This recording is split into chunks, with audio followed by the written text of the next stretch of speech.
G Kannada news ಈಗ ನಿಮ್ಮ ಮನೆಯಲ್ಲೇ ನೋಡಿ. ಎಲ್ಲ ಕೇಬಲ್ಗಳಲ್ಲಿ ಈಗ ಲಭ್ಯ.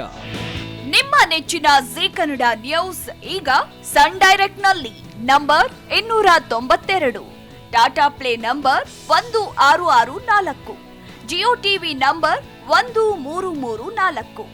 NXT digital number 30,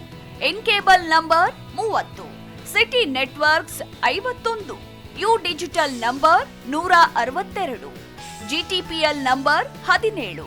Rockline telecommunications number 42, Shri Basaveshwara cable number 168, rural cable network 60, Vinayaka digital 57, Abhishek cable 821, city channel 53, Siddeshwara cable network 57, V4 digital Infotech 628, ಸೂರ್ಯ digital networks 53, Gajanan digital number 836, Malnad infotech private limited number 56, metrocast number 830, victory digital number 167ರಲ್ಲಿ ನೋಡಿ ಆನಂದಿಸಿ.